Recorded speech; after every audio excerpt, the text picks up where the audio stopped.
दत्तगुरु मित्रांनो, परम सद्गुरू श्री गजानन महाराज अक्कलकोट. श्रीजी म्हणून जगन्मान्य असलेले परम सद्गुरू श्री गजानन महाराज यांची माता एक श्रेष्ठ योगिनी होती, तर पिताश्री नादब्रह्म योगी होते. सद्गुरू हे सर्वज्ञानी असतात, तर ते जगताच्या उद्धारासाठी जन्मास येतात.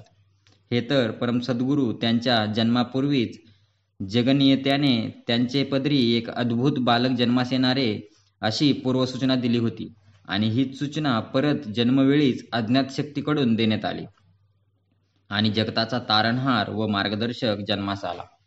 त्यांचा जन्म 17 मे 1918ला खरगपूर येथे झाला. श्रींच्या स्वतःच्या गरजा अत्यंत मर्यादित होत्या. एक धोतर कमरेभोवती तर एक खांद्यावर टाकत असत.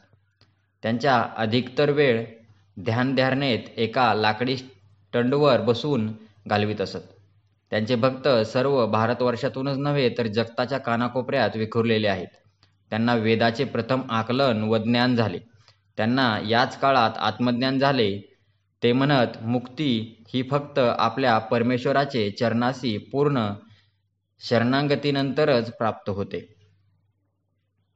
आपली पूर्ण साधना भक्ती अंतिम ईश्वर प्राप्तीच्याच ध्येयाने प्रेरित असावी.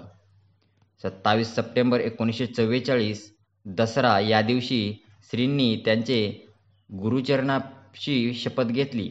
मी वेदज्ञान जनता जनार्दनासाठी त्यांचे आकलन शक्तीनुसार पुनर्मांडणी करील व त्यांनी तसे करण्यास प्रारंभ केले. त्यांचे गुरु श्री परशुराम हे भगवंताच्या 10 अवतारांपैकी एक होते. गजानन महाराज म्हणत असत, माझे सर्व आयुष्य हे भगवंतासाठीच अर्पण केलेले आहे. त्यांच्या इच्छेनुसारचे मी पूर्ण आयुष्यभर व्यतीत करेन.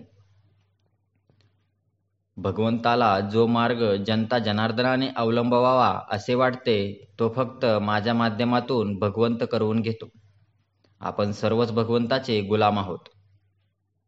ते म्हणत, आम्ही लोकांना गुरु संबोधून असे सांगतो, तरीसुद्धा गुरुपद लोकांनीच आमच्यावर थोपले आहे. अनेकांना आमच्या दिव्य शक्तीचा प्रादुर्भाव जाणवतो.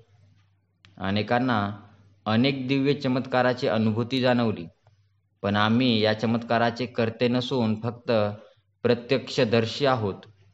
सर्व कर्तृत्व सर्व शक्तिमान परमेश्वराचे आहे. अवकाश फक्त तुमच्या पूर्ण समर्पणाचा आहे. श्री 1986 जानेवारीमध्ये म्हणाले, तुम्ही जेव्हा भगवंताचे चरणी पूर्ण समर्पण भाव ठेवला, तर बाकी सर्व शक्तिमान परमेश्वरच करतो. तुम्ही त्याला समर्पण करा, तो तुमची सर्व पापे भस्मसात करतो.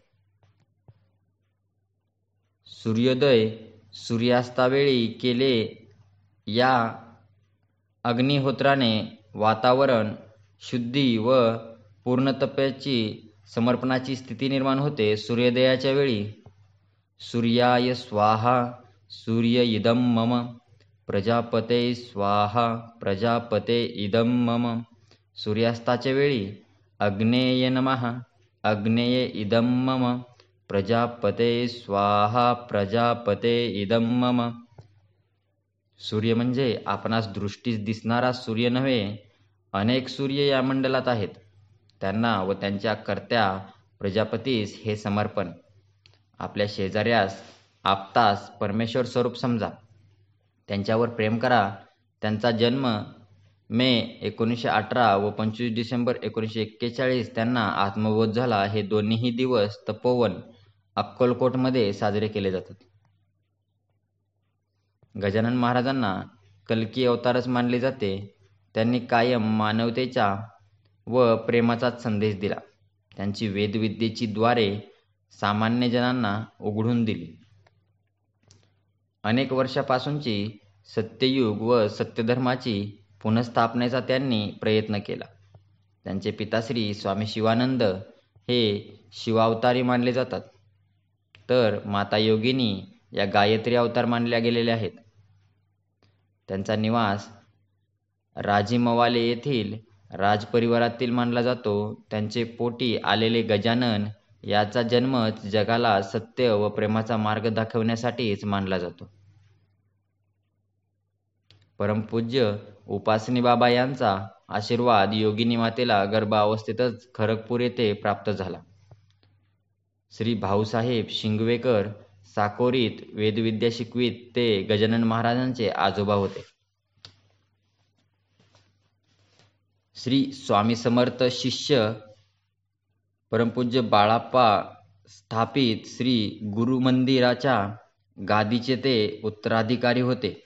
त्यांनी शिवपुरी आश्रमाची स्थापना केली. एके दिवशी संध्याकाळी गुरुमंदिरात सायंप्रार्थनेच्या वेळी भगवान परशुरामांनी स्वतः श्रींना आशीर्वाद दिला होता व अत्यंत प्रभावी त्रिपुरी मंत्र दान केला. त्यांनी सोमयोग केला तो जवळजवळ 2500 वर्षांनी कोणी असा याग केला. श्री स्वतः शिवपुरीत राहण्यास आले. त्यांना शिवपुरी हे सत्यधर्माचे प्रचाराचे स्थान म्हणून विकसित करायचे होते. त्यांनी 4 मे 1984 परशुराम जयंतीलाच आपला देह विसर्जन केला. दत्तगुरू मित्रांनो,